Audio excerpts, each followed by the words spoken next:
87 топ, 3 курс. Бүгінгі өтетін тақырыбымыз құбыр арматураларының түрлері және оларды жөндеу. Сабақтың мақсаты білімділік, білімгерлерге құбырларды монтаждау және арматуралар қызметінің жолдарын үйрету. Тәрбиелік, білімгерлерге теориядан алған білімдерін практика жүзінде алдыңғы деңгейге көтеру. Дамытушылық, білімгерлерді ойлау, есте сақтау қабілеттерін дамытып, қызығушылықтарын ояту. Құбыр арматураларының классификациясы сапалы орындауға үйрету. Сабақ түрі өндірістік сабақ. Техникалық карта нұсқасы, конспекция. Бүгінгі тақырыбымыз құбыр арматураларының түрлері. Бүгін біз құбыр арматурасы туралы сөйлесеміз. Құбыр арматурасы құбырлардың учаскелерінде, сондай-ақ ыдыстарда және басқа да элементтерде орнатылатын құрылғы жатады. Ол жабық жұмыс құралдарының ағындарын басқаруға мүмкіндік береді. Оларды қайта бағыттайды. Номиналды өлшем, шартты өту. Номиналды қысым, шартты қысым. Бірінші параметр арматураның қосылатын бөліктерінің сапасын қолданады. Екінші шамамен ішкі диаметрмен біріктірілетін болат құбырларға тең миллиметрмен көрінеді. Көп жағдайларда жұмыс болат құбырына су немесе оның негізіндегі ерітінді болып табылады. Сондықтан арматураның көп бөлігі сумен пайдалануға арналған. Одан басқа жұмыс ортасына басқа сұйықтарды пайдалануға болады. Суысымалы газ, зат мұнай өнімдері, азық-түліктерді құбыры өндірісіндегі жұмыс ортасына байланысты жеке бөліп алады. Әр түрлі материалдардан жасалған арматура ең танымал тот баспайтын болат, шойын және жез. Арматураны құбыржолдар мен сыйымдылықтарға орнатылатын және жұмыс ортасының ағынын басқаруды қамтамасыз ететін құрылғылар деп атайды. Өндірілетін құбыр арматурасы мынандай түрлерге бөлінеді. Бекіту арматурасы, реттеуші арматура, тарату арматурасы, сақтандырғыш арматура, фаза бөлігі арматурасы. Бекітпе қақпақшасы бұрандалы. Клапаны құбырдың жұмыс ортасының ағынын жабу үшін арналған құрылғы. Клапандардың су жіберетін ағындардың негізгі облысы корпуста стрелка бойынша жұмыс ортасының қозғалуы бағыты.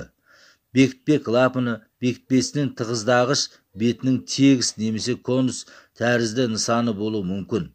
Қақпақтың негізгі ерекшелігі қақпақты жабу кезінде қақпақты тығыздау. Бекіту клапаны жұмыс ортасының төмен қысымды бұрауыштың жұмыс ортасы ағынына екі түрі бар.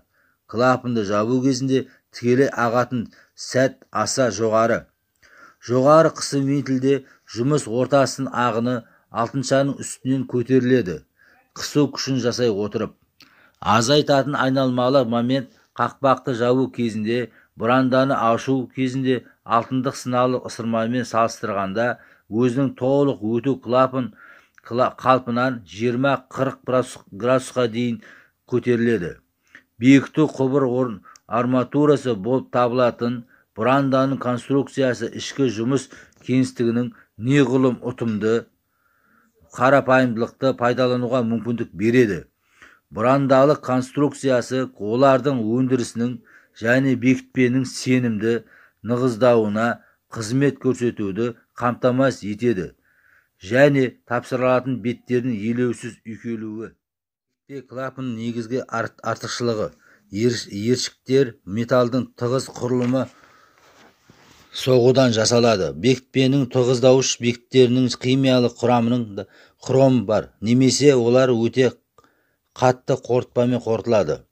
Бұрауыштың конструкциясы оны ашу мен жабудың аз уақытын қамтамасыз етеді. Шпинделді алтыншаның нығыздау беттеріне талап етілетін ысырманың гермастикалық қол жеткізгенге дейін тығыз жанасады.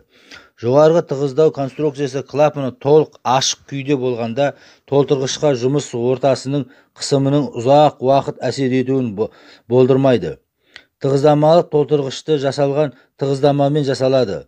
Термиялы кеңірек графит жақсы тығыздағыш қабілеті бар. Арнайы тығыздағыш сақина және тиісті тапсырыс берушінің мөлшерлемелерін пайдалануы мүмкін. Жиналмалы қақпақ винтель корпусында шпилік көмегімен оларға алты қырлы гайкалармен оралып бекітіледі.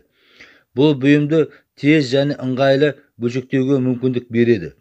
Спиральді төсем қақпақты жоғары пайдалану жағдайында да корпуспен жалғай отырып берік нығыздалады. Жоғары қысымды винтельді шпинделдің денесіне сопақша немесе 8 бұрышты қимамен металл төсемін қолдану мүмкін. Жез жасалады.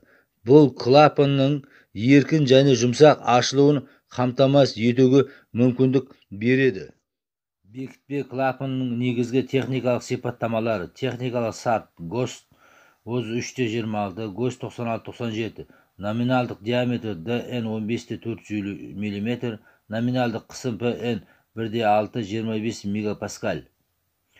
Негізгі материалдық орындау: көміртекті, қоспаланған, салқынға төзімді, ыстыққа төзімді, тот баспайтын болат арнайы қасиеттері бойынша. Тиекті клапандарды басқару: қолмен редукторлық қауіпсіздік ережелерін сақтау. Электр станцияларының жұмыс істеп тұрған цехтарындағы жабдықтар мен құбыржолдарды жөндеу. Сондай-ақ жабындардағы қазылған жерлер мен қазан шұңқырлардағы санлауларды тесу және жабдықты қалыпты пайдаланудың бұзылуына немесе жұмыс істейтін персонал үшін қауіптілікке байланысты басқа да жұмыстар арнайы нарядтар бойынша жүргізіледі.